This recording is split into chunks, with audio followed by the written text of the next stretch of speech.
Over the past 36 hours, the United States and its partners have launched Operation Epic Fury, one of the largest, most complex, most overwhelming military offensives the world has ever seen. Nobody's seen anything like it. If Trump were to lead the Middle East, basically the American empire would collapse. It's very risky to use military force to resolve an economic issue. To understand the realities of 21st century grand strategy, we must first strip away emotion, rhetoric, and outdated assumptions. We must look directly at the cold mechanics of modern power. For years, much of the geopolitical commentary surrounding the Middle East has remained trapped in a historical time capsule.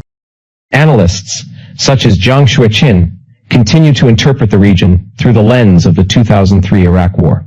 His central argument rests on three major assumptions. First, that any military confrontation between the United States and Iran would inevitably drag Washington into a costly ground war. Second, that such a conflict would mark the beginning of the end of Pax Americana. And third, that the United States would ultimately be forced to send massive numbers of troops into Iran to achieve its objectives. But these assumptions overlook a fundamental reality. The United States of 2026 is not operating under the military doctrine of 2003. The era of large-scale territorial occupation has largely been abandoned. Modern American strategy increasingly prioritizes long-range precision, economic coercion, cyber warfare, and technological superiority over the costly business of occupying foreign territory. In contemporary warfare, the objective is often not to conquer land. It is to disable systems. Rather than sending divisions across mountains and deserts, modern military planners focus on something far more efficient: paralysis. Critical infrastructure, command and control networks, military communications, air defenses, financial systems, and industrial facilities become the primary targets. The goal is not necessarily to seize a capital city. The goal is to make the opposing state incapable of functioning effectively.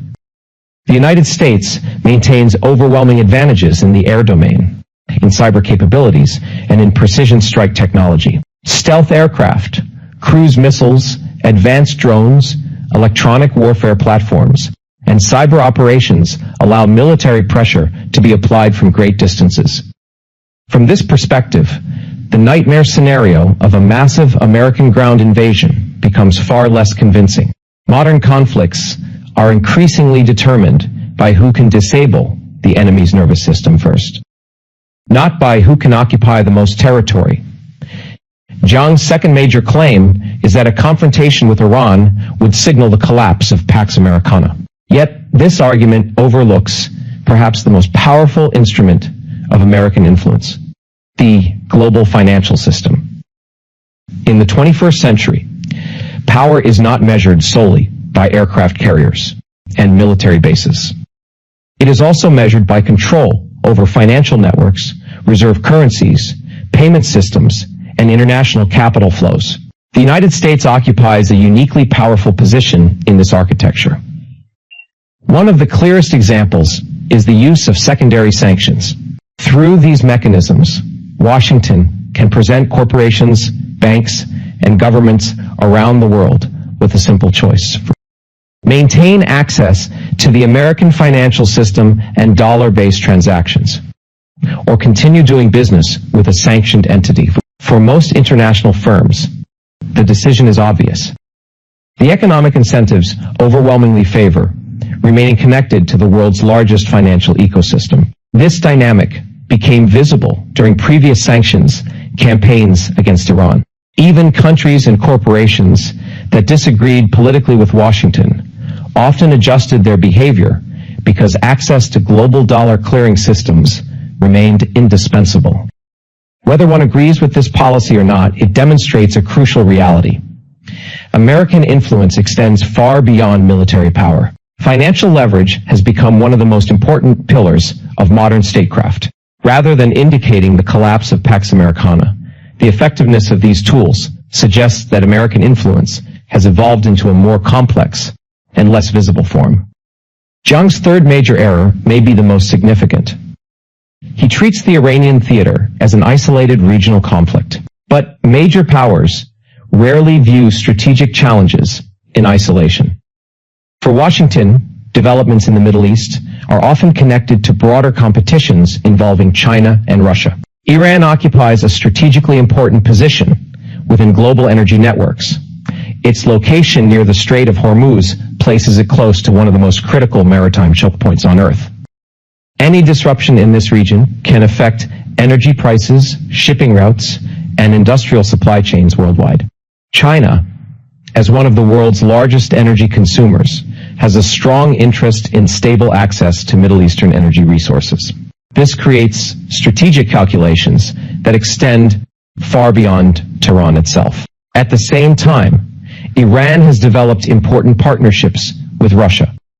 Military cooperation, economic coordination, and shared opposition to certain Western policies have strengthened ties between Moscow and Tehran. As a result, pressure on Iran can have secondary effects that influence broader geopolitical balances. From the perspective of American strategists, the Middle East is not simply a regional theater. It is one piece of a larger global chessboard, and actions taken there may have implications that extend into Eurasia, global energy markets, and great power competition. Ultimately, the debate comes down to differing interpretations of power. Jiang's analysis assumes that military escalation automatically leads to another Iraq. But modern strategic competition increasingly revolves around technology, finance, cyber capabilities, sanctions, energy flows, and long-range precision warfare. The central question is no longer who can occupy territory. The central question is who can control systems, who can shape financial networks, who can influence supply chains, who can dominate information flows, and who can impose costs on adversaries without becoming trapped in costly occupations. Whether one agrees with American policy or not, these are the realities that define modern power.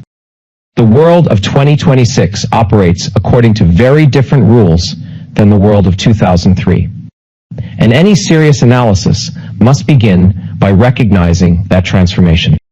Only then can we accurately assess the true balance of power in the Middle East and beyond.